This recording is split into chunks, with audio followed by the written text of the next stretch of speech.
And now, it's 10 a.m. Let's just get down to it. And it's time for your sports fix. Strap yourselves in, folks. From two guys who have covered the teams you're passionate about for years. We are professionals. This is Jake Scott and Ben Anderson on 97.5 The KSL Sports Zone. Jake and Ben, 97.5 The KSL Sports Zone. Ben Anderson, David James, sticking around for the next segment. What's up, DJ? I think there's a lot of things going on in the world of your Utah Jazz. I think you and I are about to just go Jazz nonstop. Let's do it. Yeah, this was a very busy morning for the Utah Jazz. And Chandler Holt, who does the Jazz Notes podcast with me, as well as David James. Chandler's going to come in from 11 to 12, so excited to have So you have a podcast up every Monday and every Thursday. With different tag team partners. And then we talk Jazz basketball with Jake every day. And people can get it on YouTube and KSLSports.com. Whatever you're looking for. Apple, Spotify, it's everywhere. We have it for you. And go. So, big news today, big news this morning.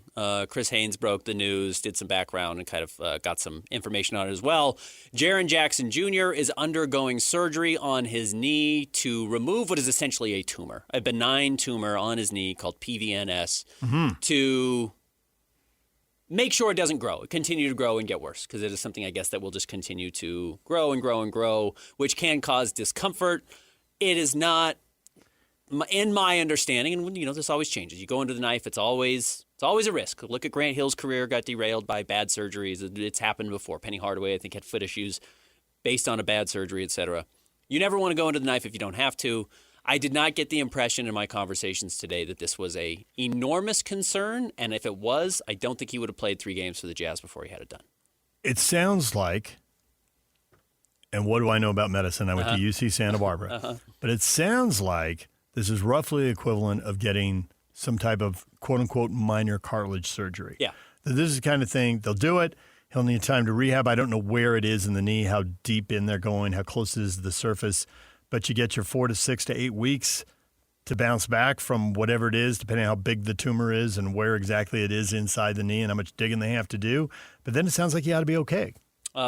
Chris Haynes, who did report it, kind of initially, and some of the news out there is that the expectation is that Jaren Jackson Jr. will be out for the season. I was informed that that's yet to be determined. Oh, really? So if it is on that shorter end, he could be back. But using our brains, I would say that's probably not likely. Understanding that after the All-Star break, and he's going to get the surgery next week, after the All-Star break, there's going to be less than 2 months left in the season. I think the Jazz's final game of the year is April 13th, so that's 2 months from tomorrow.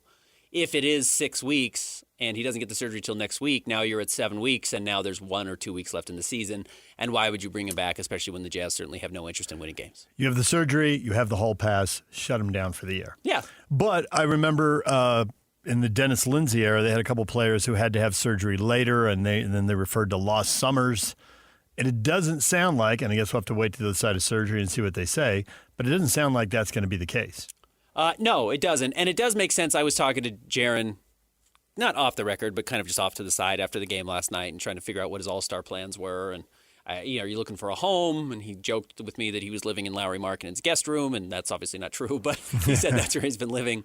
And he wouldn't give me an answer about what he was doing during the all-star break. And that makes because it was surgery, and he didn't want to tell you. And he was not going to reveal that to me. It is also why you have to go and talk to guys, though, during it. Maybe he would have told me. Yeah, you just never know. This is my first time I ever met him. I get why he didn't. But, so, yes, I don't get the impression, if Jazz fans see knee surgery, that this is, the Jazz got, the short end of the stick damaged from goods Memphis. And, the short end of the stick, and then Memphis knew they were getting rid of somebody that was going to be, toxic going forward or unplayable going forward. In fact, my big question now, and I was not able to get an answer on this in any conversations, was the Jazz say they found this in the physical.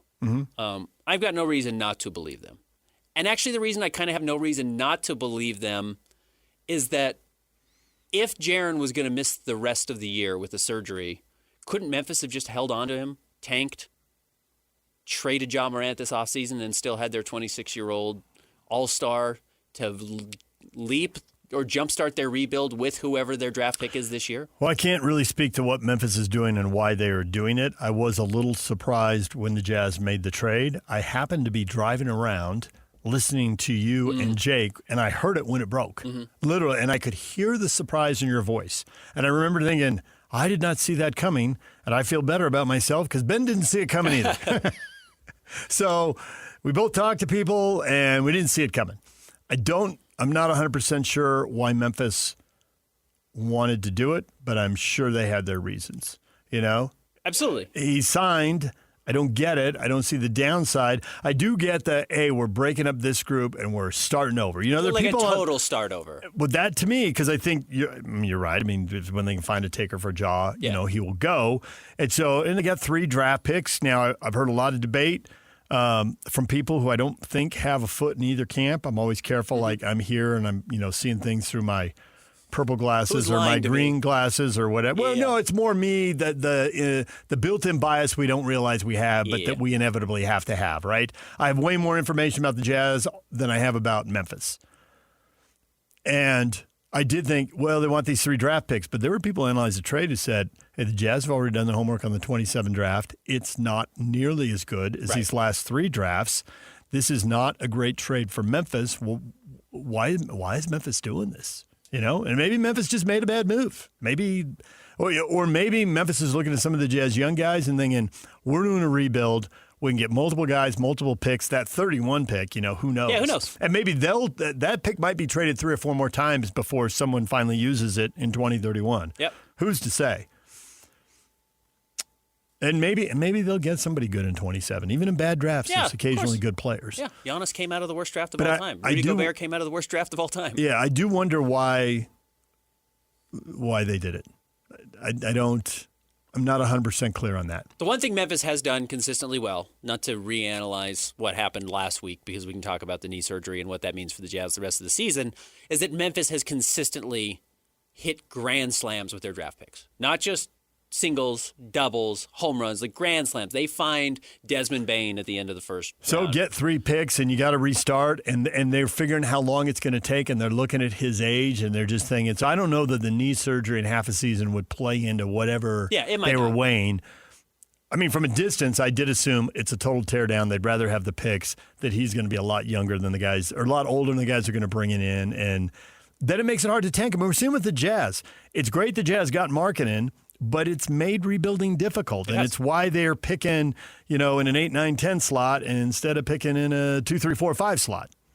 Absolutely. No question about it. And it's been hard to hide him. And I think it's why they've taken so much heat in the last couple of days, whereas the Wizards and the Kings are both clearly tanking, are taking little to no heat because people accept, well, they're just terrible. But the Jazz are actually pretty good and have Markkanen. And so, they're standing up a little taller. They're a little easier to see what's going on. Jazz slowly lowered themselves into the boiling water and last year hit the peak. Last year they finally only won 17 games.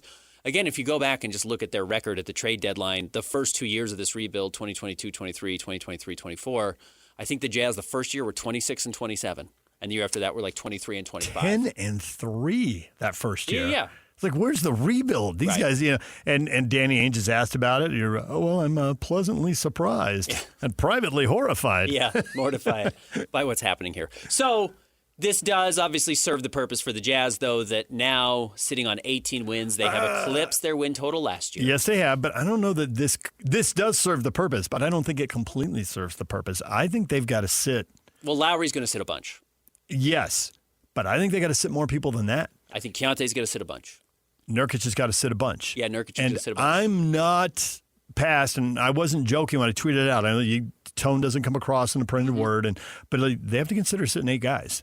Now, maybe they don't need to sit them all at the same time, but Sacramento sat 6 of their top 7 scorers. It was not an accident. They didn't need to do that. But I think the Jazz need to think like that. I don't know that with these watered-down teams, with people not playing hard because they're getting ready for the playoffs, or people not playing hard because they're tanking, plus they've got 6 games against teams that are just atrocious. Like Isaiah Collier will win games. Ace Bailey will win games. Yeah. Bryce Sensabaugh can win games. So I think they have to think about that. I think honestly, they need to look at sitting their top 8, and I think Harkless needs to play. I don't know if you're going to see Lowry Markkanen at home anymore. I get that. Because you don't have to. I doesn't get it. have to. Hey, listen, everybody's gone through 3.5 years of this. Don't bail out on me with 27 games left. It's actually like, stay committed here, people. For all the nonsense that we've heard from Bobby Marks and now Brian Windhorst yesterday, and just talking about how egregious and unfathomable what the Jazz it's totally are doing. Yeah, I totally get it. In a sense, as silly as this is, you do owe it to your fans now if you put them through 3.5 seasons of hell to not pull the ripcord right as you're about to get the best pick in the best draft. I don't mind the Jazz being criticized for what they're doing. Sure. You can blast the Jazz all day long, but don't blast just them. Yeah, come on. Yeah, of course. Look what's going on around the league. And I don't see how playing somebody 20 to 25 to 27 minutes and then tanking, how is that worse than playing somebody 0 minutes and tanking? Well, yeah, what's a better experience? If you were in Miami, that you got to see Jaren Jackson and Lauri Markkanen play, or that now you don't get to see Jaren Jackson Jr. play? What's a better experience? I mean, if you say it's just him sitting because I think that makes it more authentic that the Jazz are bad at basketball, that's fine. That can be your opinion.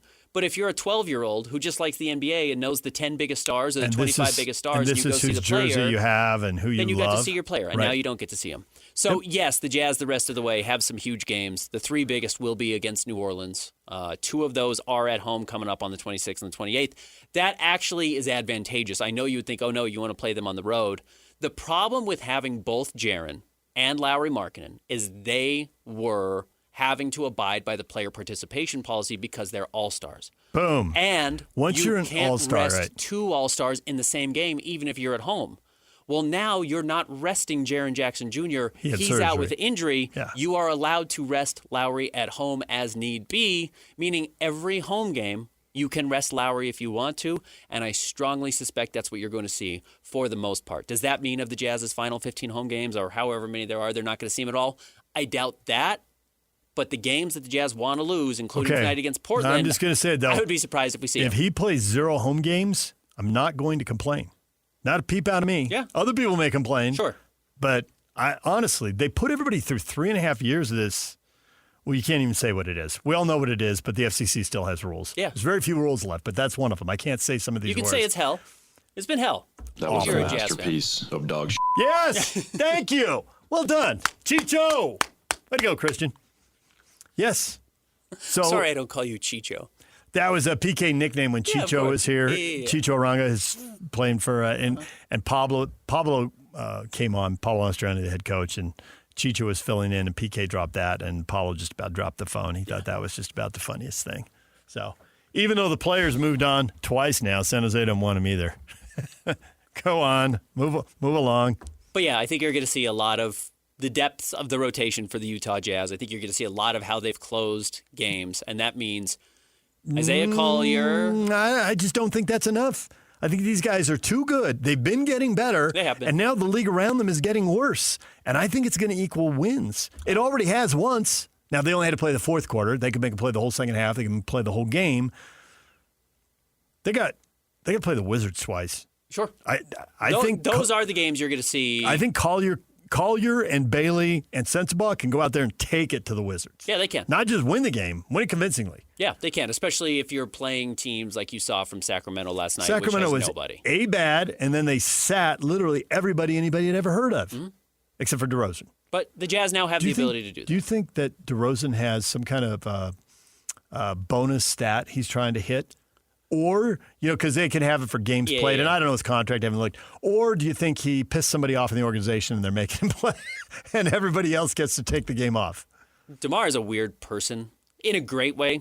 He's really beloved. Every coach who's ever worked with him, including Will Hardy, just raves about him as a person. So maybe he just wants to play. I just think he likes basketball. I just want to play. Yeah, I like There's basketball. There's a game. There's people. Yeah. Let's play. Let's make go a play. move This on. is what I want to do. I want to hit some shots. I think that's part of it. That's what it is? I think okay. he just likes playing Because basketball. I thought it was really odd. Big 6 guys out. Yeah. He's playing. I was looking at their leading scores. Of their top 8 scorers, they sat 6. They traded 1. And DeRozan. Yeah. It's a little bit of, Colin Sexton. You couldn't get Colin Sexton off the floor. Yeah. Just wired. Some of these guys just want to play. And so they'll say, Well, we're not we going to win complain with about you. the guys who don't want to play. Let's Yeah, of not course. complain about the guys who do want to play. I applaud every veteran who wants to play in games for the worst team in basketball, who's on a 14-game losing streak and has to own it and has to talk to the media after. If you play, you have to talk to the media after if the media requests you. And, of course, that's who they're going to want to talk to because he's the star on the team that's available. So I do definitely tip my cap to DeMar. Yes, now without Jaren Jackson Jr., the Jazz make it a lot easier on themselves to tank And yes, they're going to play a lot of the young guys. And then, yes, they will start playing the Blake Hinsons, the Oscar Sheboys, and the Elijah Harklesses of the world, I would imagine. Blake Hinson. Let's go, Blake. Yeah. Let's go, Blake. I'm curious what you think of the two other guys that got in the trade with John Conchar and Vince Williams Jr. As you try to plot going forward, and there's going to be a draft pick and who knows what moves this summer, there's a chance those guys are rotation guys and help them, especially in a league where I think now you used to look at 8-man rotations, and now you're resting people and back-to-backs and guys get hurt. You better be planning on playing 10 or 11 guys over the course of a season. Doesn't mean they'll play every night, but they got to be ready to play on the nights they're needed. Have they found a little something there? I don't want to oversell it, but have they found a little something in either one of those guys? What do you think? I need to do some background on this. Sure, and I tried to last night, and I honestly just didn't have time and the right opportunities to ask people. But I want to know, did the Jazz request Vince Williams Jr. and John Conchar in the trade, or did Memphis say you have to take these players because they're going to help us win games late? And it may have been a little bit of A, a little bit of column B. So that's what I'm trying to find some background on. I definitely think that's what falls under the category of pre-agency, which is you go into the offseason with money and you have to go chase these guys on the open market, or you can trade for them before you get to that point, and then you're not competing with anybody to, see the price go up. So I think this is a great opportunity to audition these guys. John Conchar is under contract next year. And while I will just say I have not seen it through the first 3 games of why he plays.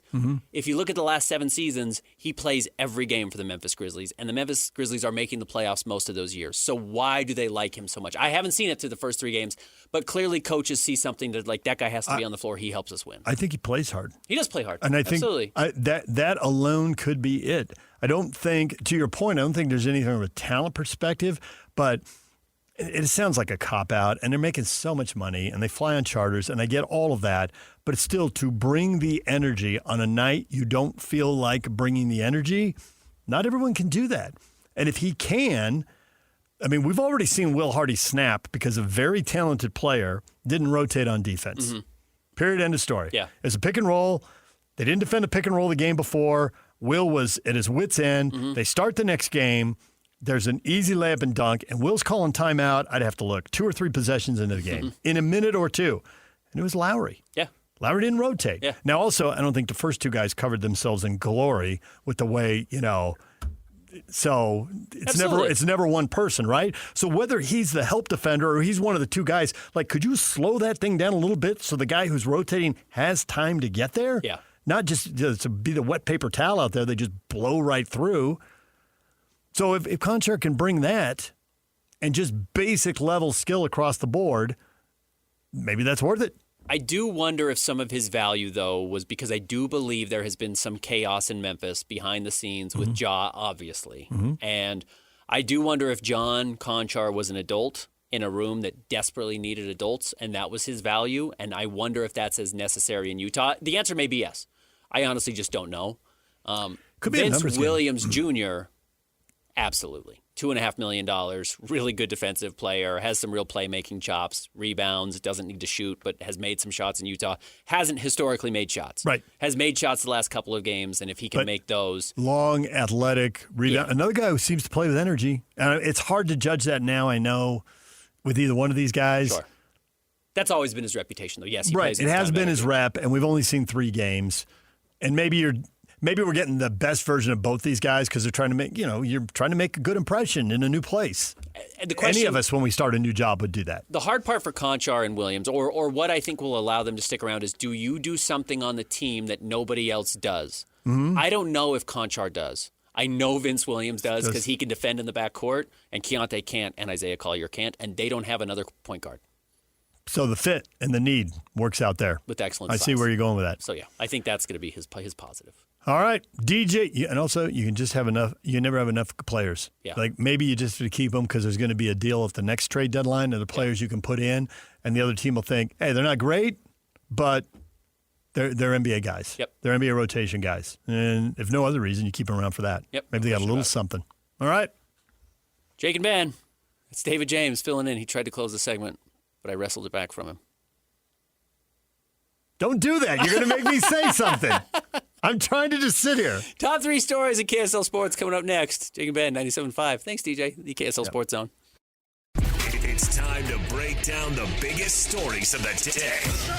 This is the top 3 stories of the day on KSLSports.com. On 97.5, the KSL Sports Zone.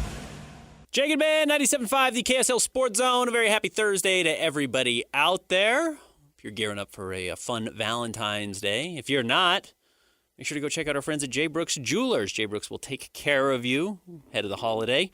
You can find them online, jbrooksjewelers.com. You can explore their expertly crafted engagement rings made from the finest materials. Cherish your loved ones with J. Brooks Jewelers. They're also responsible for our top 3 stories at KSLSports.com.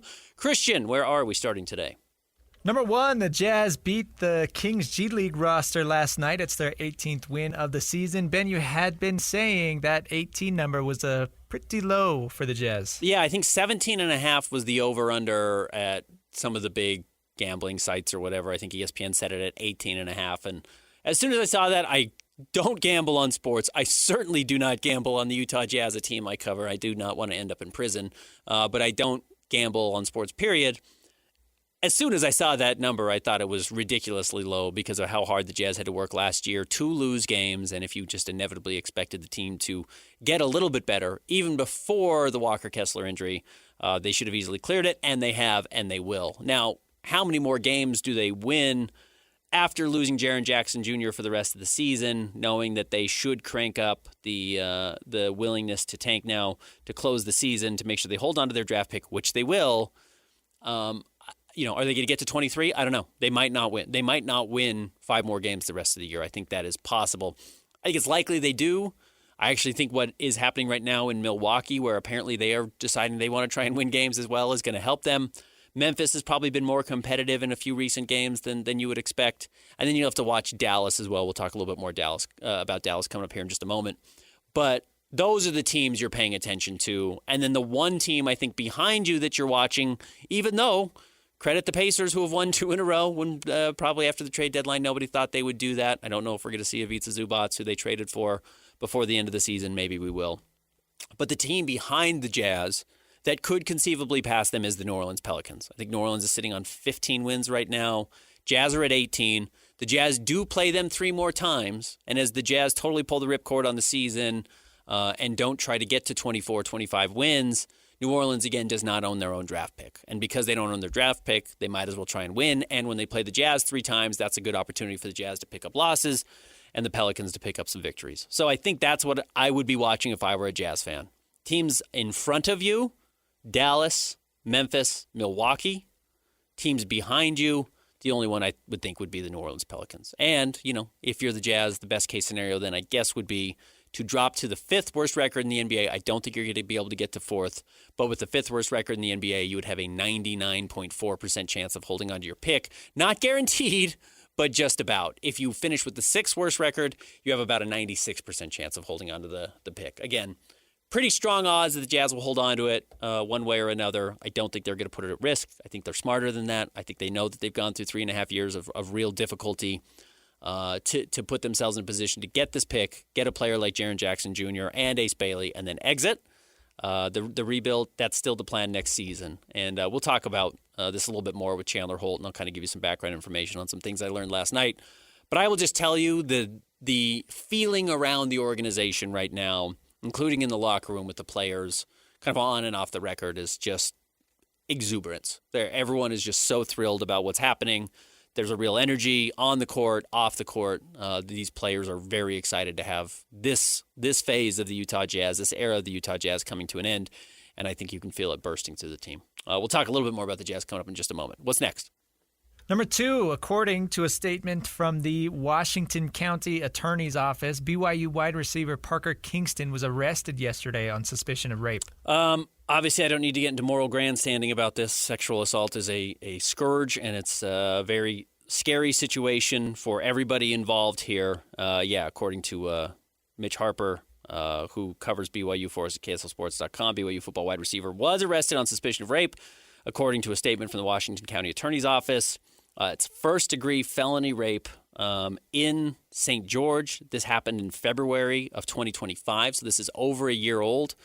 Apparently, they've been gathering information, and it's really difficult, in my understanding, to make arrests in rape cases because a lot of it is he said, she said. So if they get to a point where you're arrested and you're being held without bail, they must feel like there is certainly some strong evidence in the favor of the police department. So we will see. Again, we have no idea how long this is going to take to play out.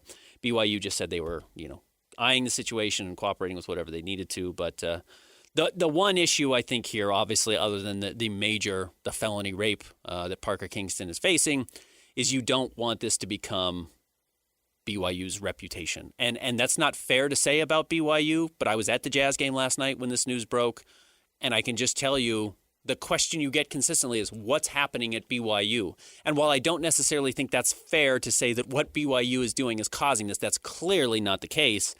You can't have this reputation as not being able to control the image of your program. And it's not just football now, because this is the second time a story like this has happened in the last 6 months.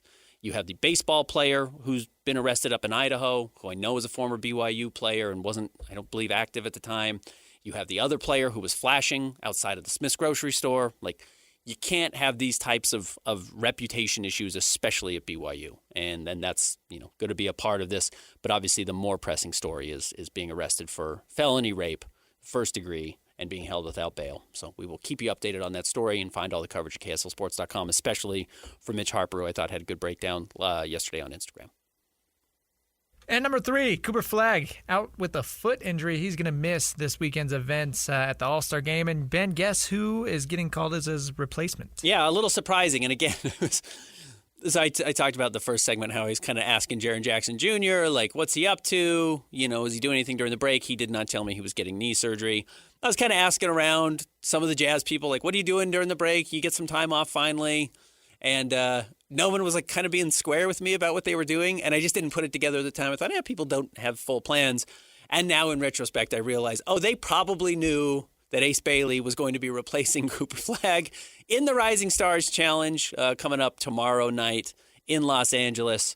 So they also have to be with him, or somebody has to be with him.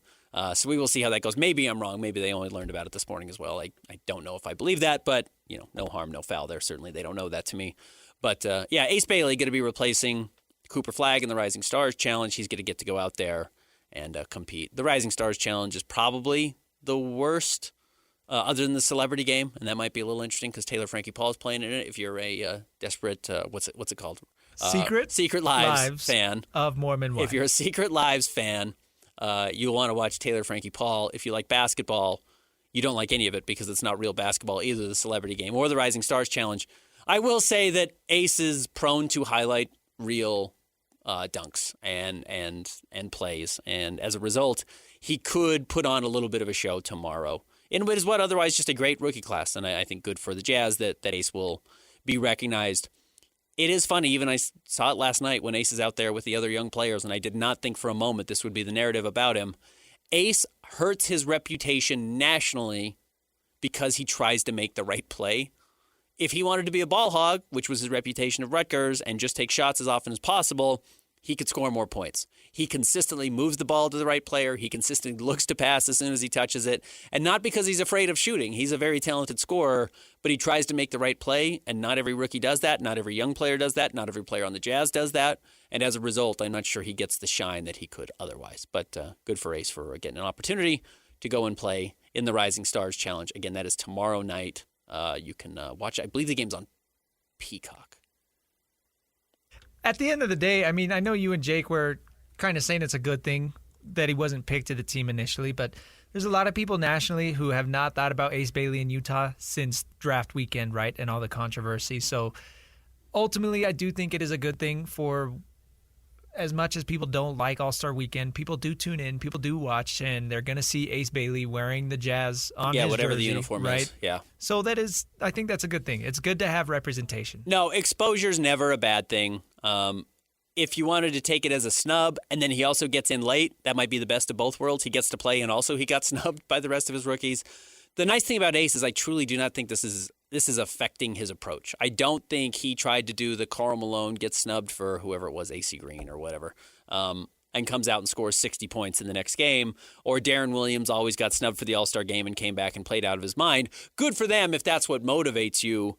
I don't think Ace lets a lot of noise distract him, which is Clearly. clearly right. I think that's probably gives you some information about how he handled the pre-draft process. I actually think he's more and he's like a 19-year-old and he's funny in the locker room and he's loud but like rambunctious. He's happy to be where he is.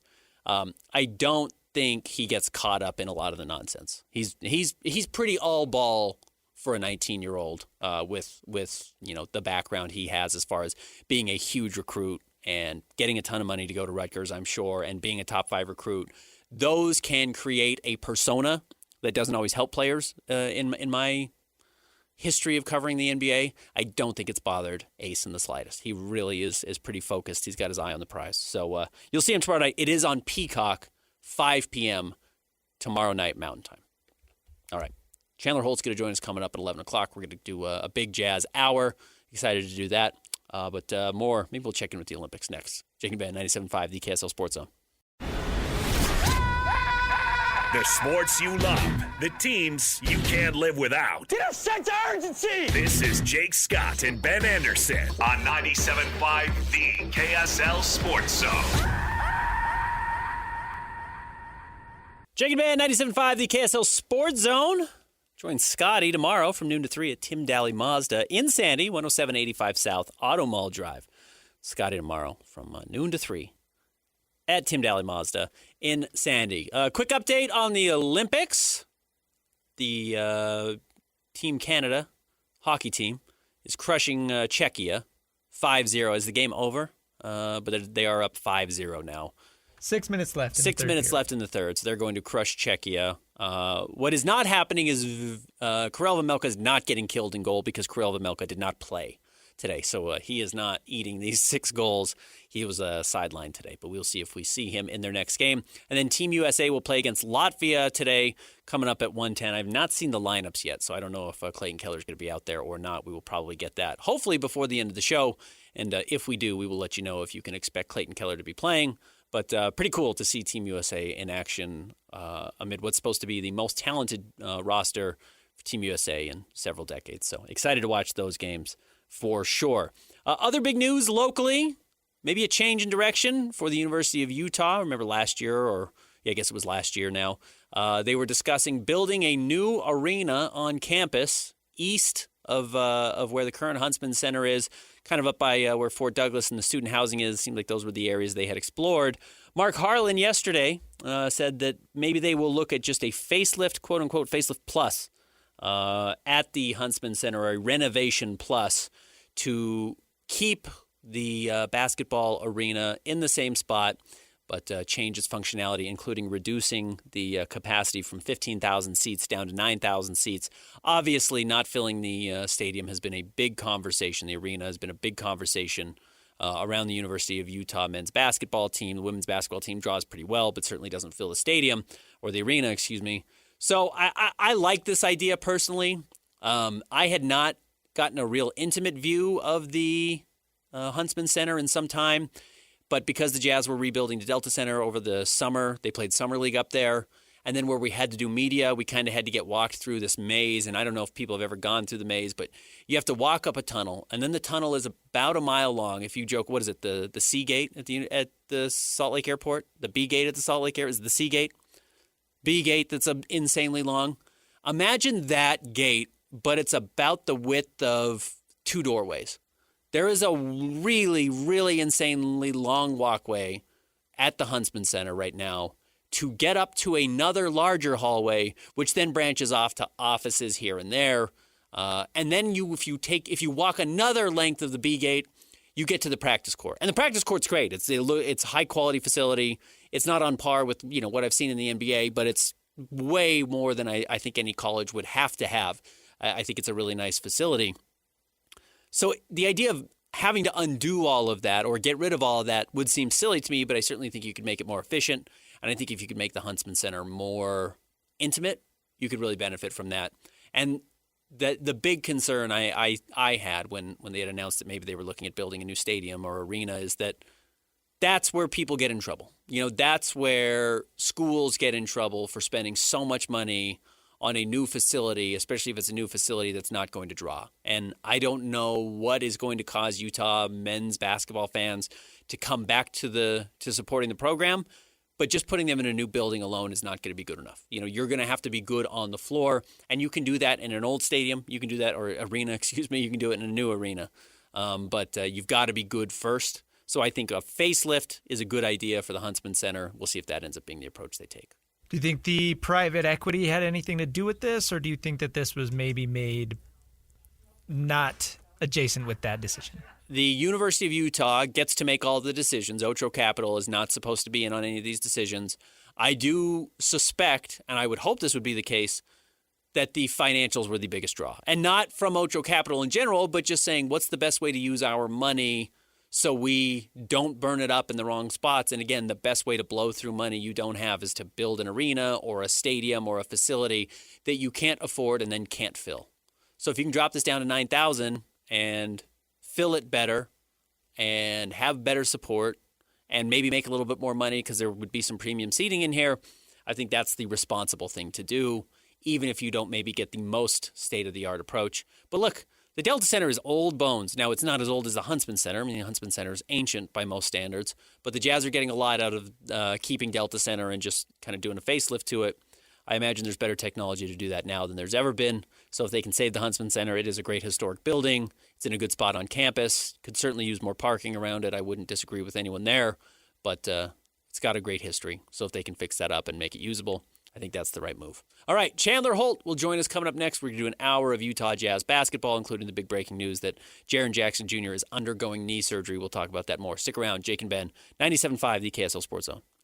Who's got it better than us? Your home for the best sports coverage in Utah. You're listening to Jake Scott and Ben Anderson on 97.5, the KSL Sports Zone.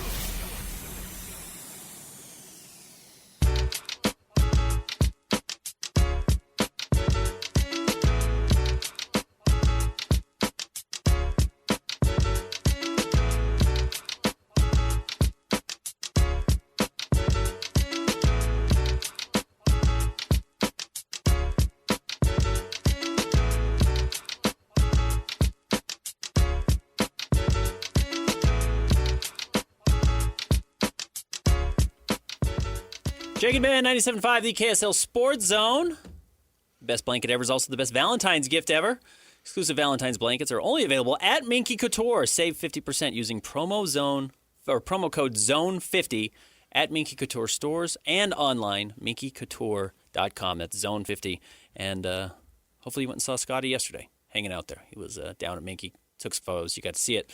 minkycouture.com or go check out the stores. Use the code ZONE50. All right, Chandler Holt joins us in studio for the next hour, which is good timing because there's a lot of Jazz news this morning. If you don't know Chandler and I do the Jazz Notes podcast every Monday. So if you're a Jazz fan and you're looking for more coverage and more kind of dedicated Jazz coverage and maybe some deeper than we're able to get to day to day on the normal Jake and Ben show, you can go find it with Chandler and I every Monday. We also do a mailbag. So there's a lot. And usually we're, Chandler, 45 minutes to an hour and 45 minutes, Yes. depending on what's been happening. So we really try and do it a lot. And then DJ and I will record on Thursday. If there's breaking news, Chandler comes in and we record it a lot. So appreciate you coming in and hanging out for the next hour. It's going to be fun. But the big news today, it's good timing that you're here, is that Jaren Jackson Jr. likely out for the remainder of the season. I did not have that confirmed to me. Obviously, I did have it confirmed that Jaren Jackson Jr. is having knee surgery. He's got basically a small tumor growing on his knee. Yes. And it's benign. There's no risk that this is cancerous or anything like that. But PVNS is what it's called. He and his camp decided they want to get it done. That's what was relayed to me. This was not the Jazz saying, find a surgery. Yeah. Go get it. Like, that is not a thing that happens. I promise you, nobody is forcing surgery on anybody. You can't do that with a professional athlete who, this is their livelihood. This is generational wealth. You're not going to mess up a player's career by forcing them to get surgery. So this is a real issue that he's having taken care of. Probably ends his season. There's a chance he could come back, but I don't see why the Jazz would feel motivation there if you want to get into that aspect of it. But, yeah, we've seen probably the last of Jaren Jackson Jr. for the season so far. It does kill two birds with one stone. You fix an issue that you need to so you can be ready to go next year with the 100% Jaren Jackson Jr., and ideally it all clears up and everything is fine. Jazz also want to lose a bunch of games for the rest of the season, and now having Jaren Jackson Jr. out of the lineup helps. Also, just want to add the surgery is preventative or preemptive rather. Yeah. If they didn't do it, there's a chance for further damage to the bone and the ligaments there. So it isn't like it needed to be done. It was more so let's do this now so you don't have other things that happen as a result later on. But yeah, got the first 3 games of looks at Jaren Jackson Jr., got his home debut out of the way. And then, like you said, the Jazz want to hold on to this top 8 protected pick. So now out for the rest of the year. I also looked, and it looks like a typical timetable for this surgery is about 3 to 4 months. So that brings you into May, and the Jazz won't be playing in May. Yeah, certainly not going to be out there in May. And so we'll see. Jazz will announce a timetable for his return after he has the surgery done. He did want to make sure he got to play a couple of games in a Jazz uniform. I think he wanted to make his home debut. So again, it's not like he was under such extreme pain that he was making it worse by playing today, but this had to get done. Mm-hmm. And I would imagine the smaller it is, if it is growing, and that is it's a tumor, so it grows, the less you play on it, the better. So we'll get more information on that as it comes out. But that's my understanding of it, and the people I was able to talk to this morning, that was kind of how it was explained to me.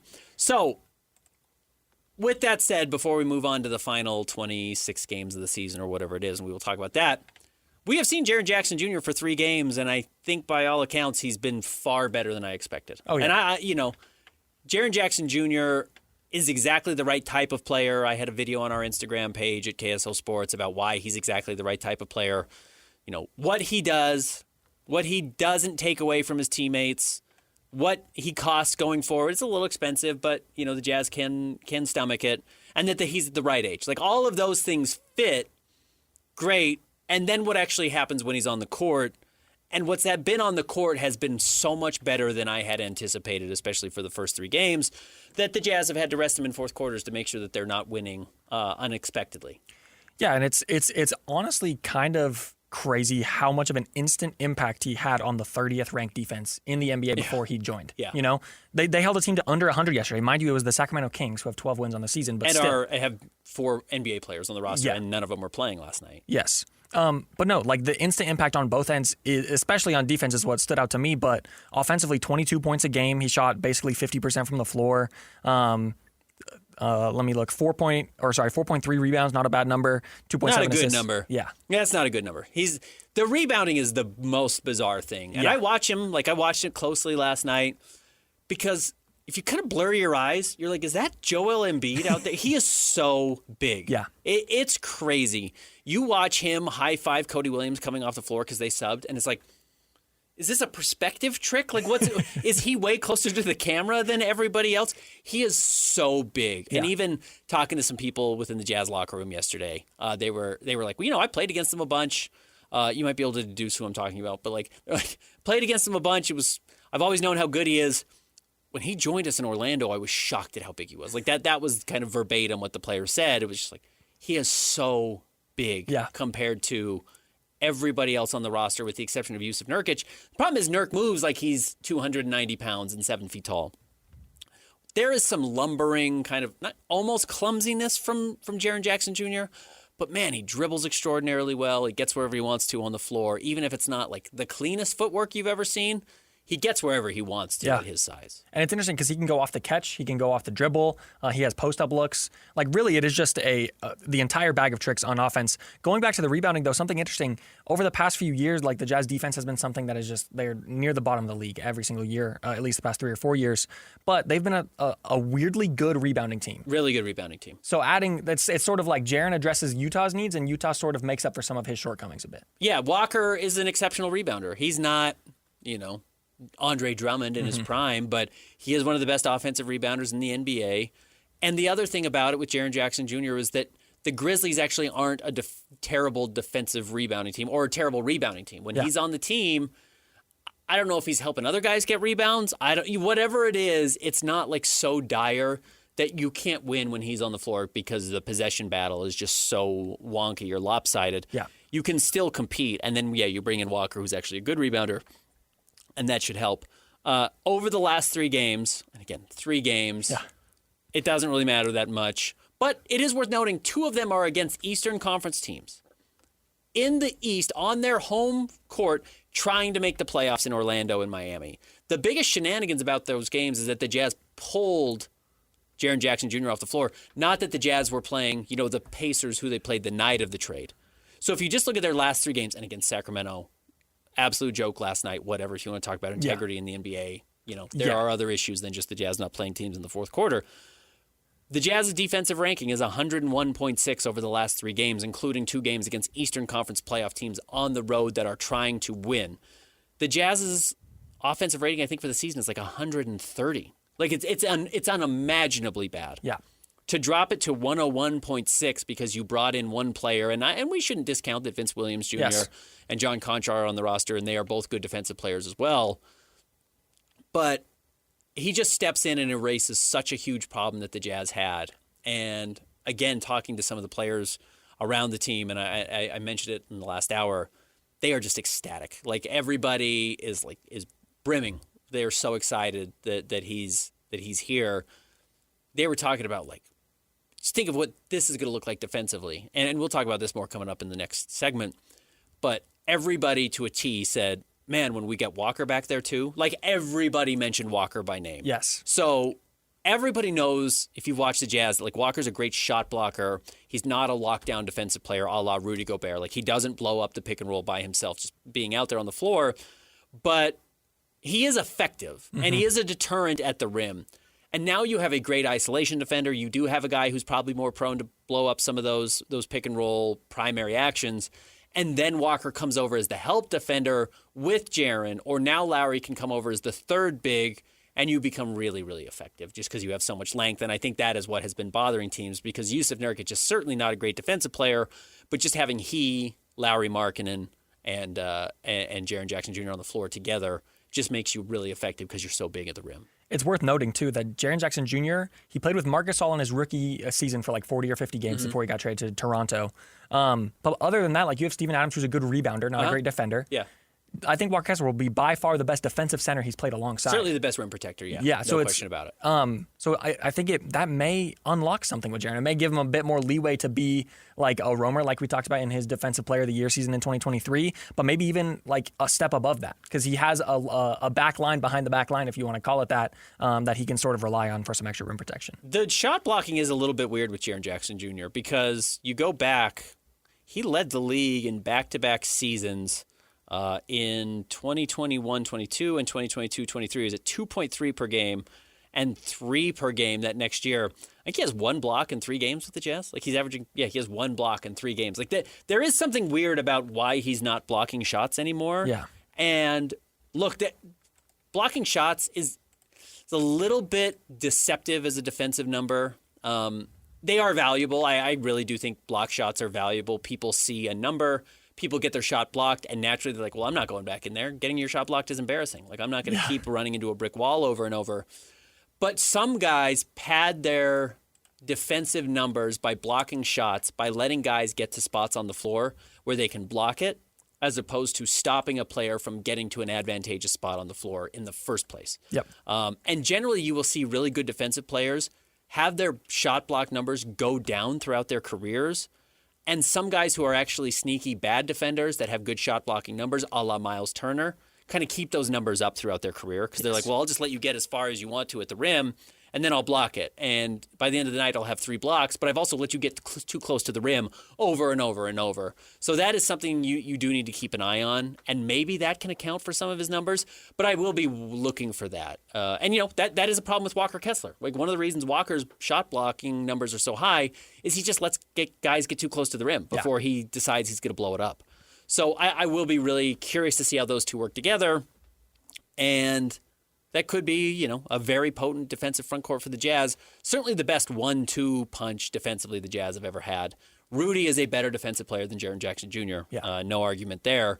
But Rudy never had another front court defender, even Derek Favors, that's as good as the number 2 would be here in Jaren, or as Walker Kessler can be effective. I'm also interested to see maybe if Walker Kessler can switch things up, like sort of his defensive style because of Jaren Jackson. Oh, absolutely. Like we talk about how maybe Walker lets guys get too close and that's how he gets his blocks. Maybe if Jaren sort of fills that rim protection hole, maybe Walker can actually step up, for example, in the pick and roll and sort of step up in these other areas to maybe not let people get downhill on him so often and get those blocks.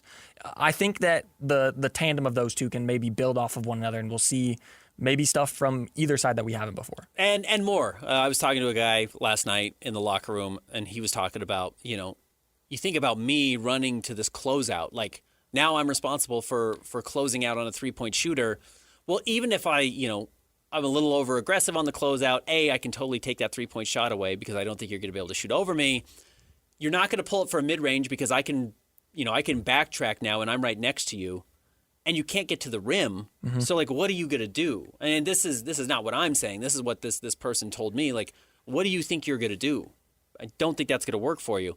So there is real optimism that, like, the defense is going to be far more effective, not just in a hypothetical, but like the people who are doing it in practice are saying this right now. Like, they are recognizing these are our defensive issues, these are our flaws, and now with Jaren back there and Walker coming back, that flaw will disappear, and everyone around him should get better. I do think fully for the Jazz to reach their potential, everyone's going to have to be a good defensive player. Yes. Lowry's going to have to be a good defensive player. Keontae George is going to have to be a good defensive player. Whoever their two is going to be, most likely Ace Bailey, is going to have to be a good defensive player. Ace is already getting there. He's not a good defensive player yet because he's still learning how to play, but he makes the right rotations. He knows how to get vertical. He plays hard. Like, he's in the right spot more often than not. Certainly not always. His closeouts are a mess, but like, he's doing things a lot better than a lot of rookies, I think. So there's room for it now. And that's why Jaren Jackson Jr. was such a good fit. Now, the next 25 games, I should pull up exactly how many games there are left. And we can look at the strength of schedule remaining, and that'll tell me how many there are. But the Jazz can focus on finding the other guys on the roster. There's 27 games left, by the way. Jazz have the eighth easiest schedule remaining. So they're going to have to find a way to lose some games. Not having Jaren Jackson Jr. on the floor will help that. But this will be about finding out which of the rest of the players on this roster, even outside of Lowry and Keontae, belong on next season's team. Yes. I think like the obvious answer is Ace Bailey, of course. Like he may be around. Yeah, he's going to be your starting two in all likelihood, depending, of course, if you get this draft pick and of who it ends up being. But we talked about this earlier in the week. I think Isaiah is safe because you need a backup point guard. Yeah, you just have to have somebody. Yes. And he's playing at a level that's good enough. And he's really cheap. Yeah. That's good news for the Utah Jazz. Good enough and cheap is a great place to be. And Svi is also proven to be a very solid vet and also one of the best contracts in the NBA right now. Yeah. But then the spotlight, if you will, sort of shines on Bryce Sensabaugh and Kyle Filipowski and Cody Williams. And big like, time. Because those three are sort of like, okay, one or two of you are probably going to be able to get consistent minutes.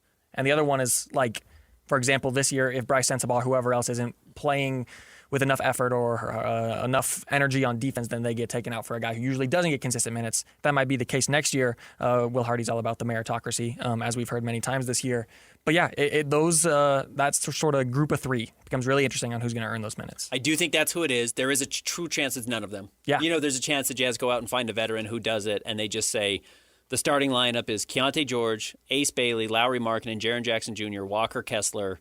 And then Will Hardy traditionally likes to play 10 guys, so coming off the bench would be Isaiah Collier, let's just pencil in Svi Mykhailiuk, whoever your draft pick is going to be, Vince Williams, and it might just be John Konchar. Yeah. But you don't really have a third big or fourth big, I guess, in that situation, though you can probably get by most of the minutes with Walker, Jaren, and Lowry. Yes. Lowry can slide up to the floor, 4, Jaren can slide up to the 5. There probably is a 5 in there. And so I guess that would lean towards most likely being Kyle Filipowski. Mm-hmm. But if Kyle's not playing like a big and is more of a wing because he's not that – actually, he's tall. He doesn't play particularly big and he doesn't defend at the rim. Yeah, maybe they just go find somebody else entirely. Yeah. And then Flip, Bryce, and Cody are on the outside looking in. If it were me, I would be really confident if I was a two-way player. Yeah. Because that's what I think the name of the game is going to be. As we have seen, not only do the Jazz have a very good defensive rating over their last 3 games, let me look at their offensive rating. It's not as good. I think it's only 110. Now, they've not scored a ton in some of these games, and again, it's because they've pulled their entire offense off the floor in the fourth quarter. They have not had an issue scoring. They scored 100 points through 3 quarters last night. They don't really feel like they have an issue scoring right now. And when Jaren's out there and when Lowry's out there and when Keontae's going to be out there, Keontae not being out there is a huge blow to their offense. I think they're going to score enough. So I don't think necessarily Flip being a good offensive player or Bryce being a pretty good offensive player is going to be like the key to getting on the floor. Yeah. I think they're going to find a way to score buckets. So I would want to be a two-way player, and that might lend itself to Cody Williams. The problem for Cody is if you're not good enough at that, they will just go find somebody else who can. Yeah, exactly. Because you could argue like Vince Williams, because maybe he's a more ready defender right now. Mind you, he's 2 years, I think, further into his career right now than Cody Williams is. Then it could just be him. But I think, like we mentioned, because of positional need, Isaiah Collier sort of gets the edge there. And then maybe Kyle Filipowski, but like you mentioned, maybe not a big. So maybe we're looking at another, like, I don't want to push any of these guys out the door, but another busy trade deadline next year to sort of okay, Kyle Filipowski's playing good, but whenever he's on the floor, we get out-rebounded. When we have Walker in, we don't. So maybe we need to get another big man. I think it's very interesting. I think that second unit has a lot of questions to be answered. I think the Jazz sort of answered their questions with the starting lineup, bringing in Jaren Jackson. Because before, maybe your draft pick this year would have filled that sort of fifth starting spot, if you will. I would lean towards Cody Williams just because he's improving so fastly. And like you said, he's probably the best defender of that group that I just mentioned right there. But yeah, remains to be seen. It's very interesting. And who they draft will matter. Yes, because absolutely. that person's going to play. So if you end up 6 or 7, you're probably getting a guard. Maybe you get a bigger forward there, and they can step in and play. But if you're drafting 1, 2, or 3, that player becomes such an enormously important piece of the rotation. Like, look, if the Jazz draft Cam Boozer, I don't think it's a guarantee that he starts next year because when you get to bump Lowry to the 2, like no. Yeah. And Jaren's starting and Walker's starting. In fact, like the best case scenario for the Jazz, and it's not happening, is if like one of the top picks was a true center and you could replace Walker with this person. Yeah. Right? If you could replace Walker with this guy who's going to cost $10 million a year as opposed to $30 million a year, 25. We'll talk about Walker coming up here in a moment. That would probably be ideal, but that guy's not on the board this year. That guy's not in this year's draft. He's not in the top 10. So you kind of need Walker to become this person. It does get a little clunky. If you land Darren Peterson, you pair him with Keontae George probably in the backcourt. Yes. And then Ace might move to the bench, and Ace becomes your star coming off the bench. And, he doesn't want to be a 6-man, I'm sure, for his career, but you see how well his development is, and if he makes somebody else redundant and he's cheaper, then you can make some other trades. I mean, This is not a final roster. This is not a finished roster by any stretch of the imagination. And there's still some questions to be answered, and there's some real intrigue in all of it. And maybe the Jazz don't keep their pick, and that question gets answered for them. That would certainly be worst case scenario. Yeah, like you mentioned, talk about Walker Kessler because the playbook gets really interesting for the Jazz. But the Oklahoma City Thunder have sort of given the blueprint of just replacing all of your role players every year in the draft might be the way to do it. If you can, which is.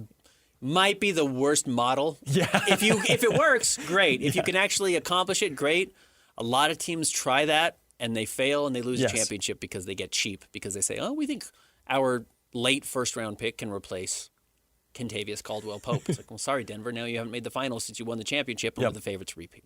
All right, we will talk more about Walker Kessler next. I know it's a huge question for the Jazz. I'll tell you kind of some of what I heard yesterday in the locker room, and we'll talk about what type of money maybe he could get. Stick around.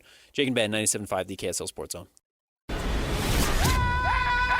The sports you love, the teams you can't live without. Get a sense of urgency! This is Jake Scott and Ben Anderson on 97.5, the KSL Sports Zone. Jake and Ben, 97.5, the KSL Sports Zone. A very happy Thursday to everybody out there. Thanks for tuning in. Chandler Holt joining us for this second hour. Again, if you don't know Chandler, you're just tuning in. He does the Jazz Notes podcast with me every Monday. He also is a digital producer at KSLSports.com. So if you've read anything at KSL Sports, you have read Chandler. All right, Chandler, one of the big questions for the Utah Jazz is about Walker Kessler's future. Yes. In fact, one of the things we like to do on our podcast is we do a big mailbag, and it's actually most of the show. Yeah. Basically, we'll catch you up on the news and the notes of the week, look at their last games, the games that are coming up, but then we'll get to a mailbag, and they usually have 15 questions, 25 questions. Last week's is 35 questions, I think it was, because of the Jaren Jackson Jr. trade. So, but we will answer your questions in DMs or whatever you want to do. Cash Merrill did DM me and says, do you think if Walker ends up getting more from another team than we can bear right now, talking about the Jazz, do we stick with Nurk as a starter or find a backup? Would that work with Triple J, or do we let Nurk expire and go find a better starting center? Just reading stuff like the Walker Kessler's camp believes he's worth much, much more than $25 million per year, according to Tim McMahon. Can the Jazz afford him? My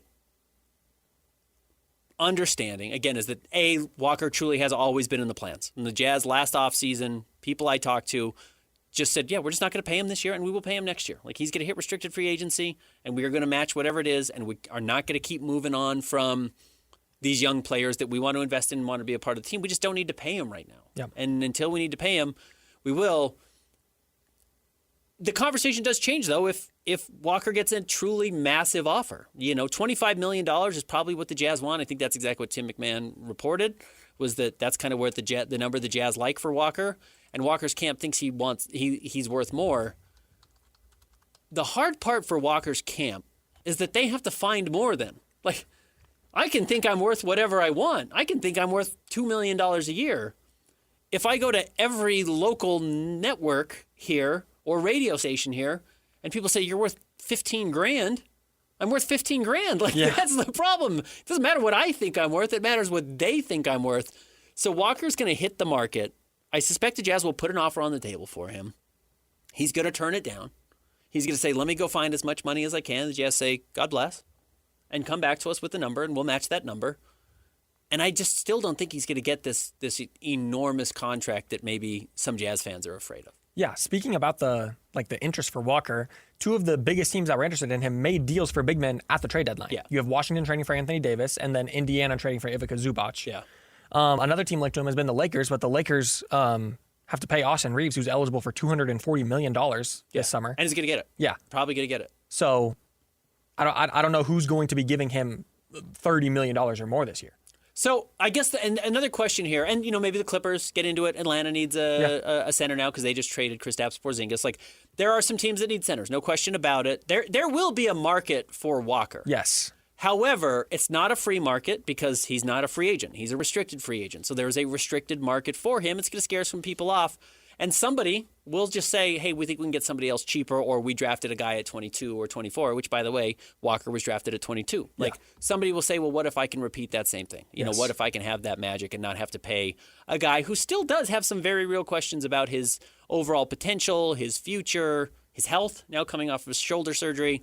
How much do you want to pay him? And I really do doubt that somebody's going to give him $35 or $40 million. Yes. Having 2 good years under his belt, having 1 bad year under his belt. He was bad in his second season. Like, he was not a good player. He was very good in his third year. He was pretty good in his first year. And then showed a couple of flashes early this season, and obviously it just never materialized because of the shoulder injury.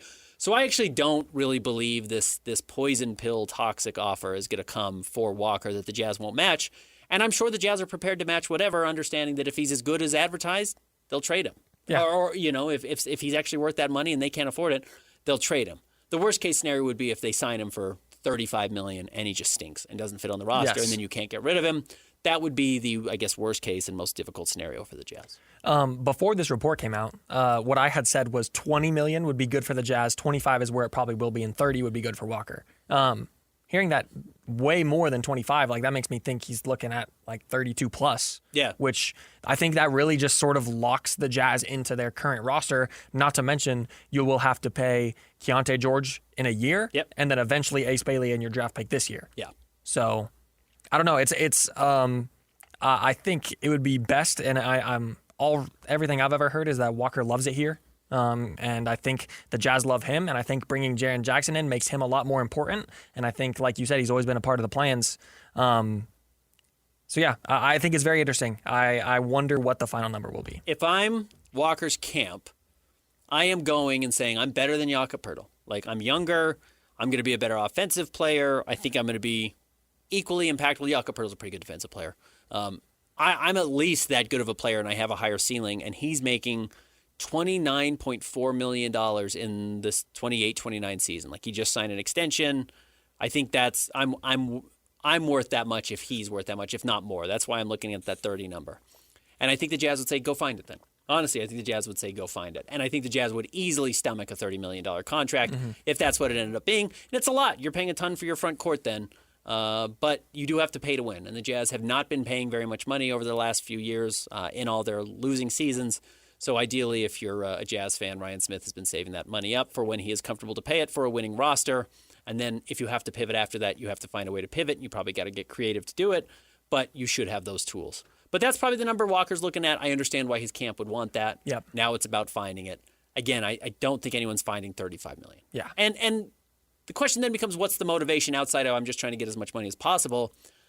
I bet you if you're a young player like Walker Kessler and his camp, I think CAA or whatever his agency is, and you hear the Lakers want me, that's got to be really intriguing. That's got to be enticing. Yeah. And then the Lakers want me, and they have Luka, who Luka makes every center look like a superstar. I mean, people were talking about Derek Lively as a rookie, like going to be one of the future great centers of the NBA, and he was injured this year, so he just didn't play.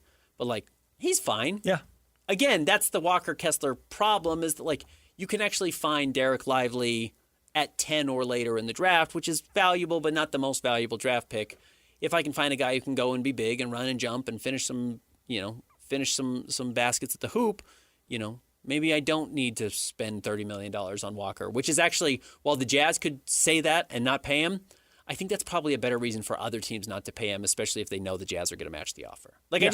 I think there are too many traps and pitfalls for teams that want to go give Walker a big deal because they can say, well, I can get somebody for cheaper, or I can draft somebody, or I know the Jazz are going to match it, so what am I doing here? Yeah. I think that's the problem for Walker's camp. And I had just talked about how interesting Jaren Jackson playing next to Walker Kessler would be.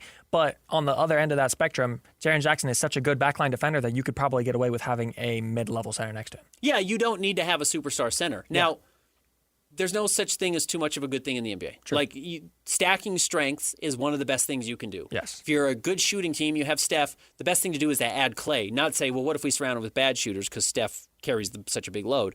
No, keep adding more shooting around him. That way, where inevitably you do have a weakness in that area, maybe it's, Draymond Green or whatever, Andre Iguodala, you can account for some of those flaws. If you are the Jazz, okay, well, now maybe you can get away with having a lesser defender somewhere, and that's Lauri Markkanen, or that's Keontae George. But you have Jaren Jackson Jr. and Walker. They do account for some of it by stacking those strengths. So that's why I do think the Jazz will be invested in Walker and why I do expect him to be around. I totally understand the concern of the money, and it's real, and the Jazz will pay attention to it as well. Again, they're just not going into this haphazardly. Yes. They're not going to go into this without the thought of recognizing what they are getting into and what this was going to cost when they balked at it last year. And I will say, if you missed it yesterday, I'd go listen to it. Scotty G had a good interview with Danny Ainge.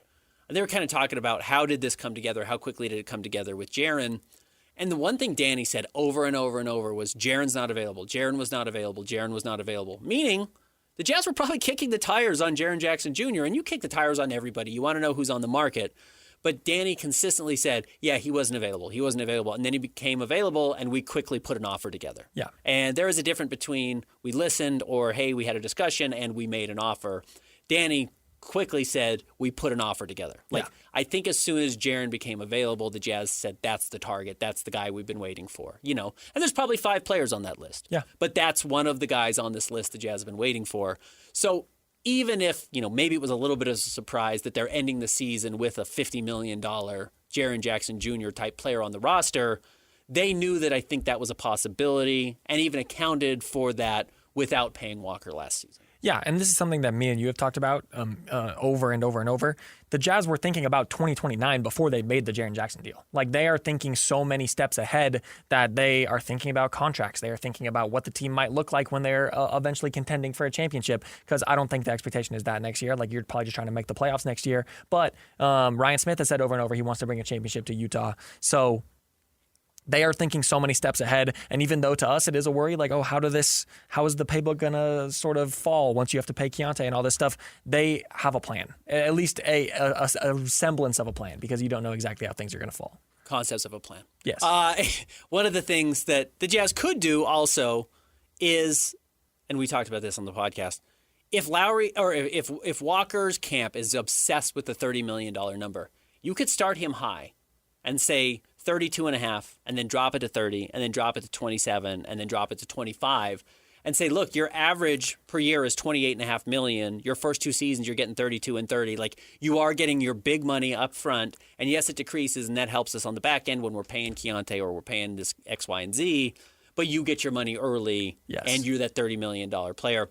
There are ways to work this, so yeah. we'll see what the Jazz end up doing. All right, we will wrap up the show. Coming up next, we'll talk about Ace Bailey and his big news coming up this weekend. Stick around. Jake and Ben, 97.5, the KSL Sports Zone. Whether it's the Jazz, Utes, Cougars, or Aggies, these guys have got you covered. Time to eat, fellas. You're locked on to Jake Scott and Ben Anderson 1, 2, 3, move it. on 97.5, the KSL Sports Zone. Two niggas on their ways, talking sports. They got him made Jakes and also loves his tie guy. Ben's got style with his stars. For Jake and Ben, with all the talk about tanking recently, I was wondering what you were thinking would be the best idea for curbing that. Just because I think we all don't like tanking, but there has to be a way for good teams to get better via the draft. I was wondering if you had thought about the 4 worst teams get pick number 1 through 4 every single year. And then the rest of the NBA teams is pick 5 through 15.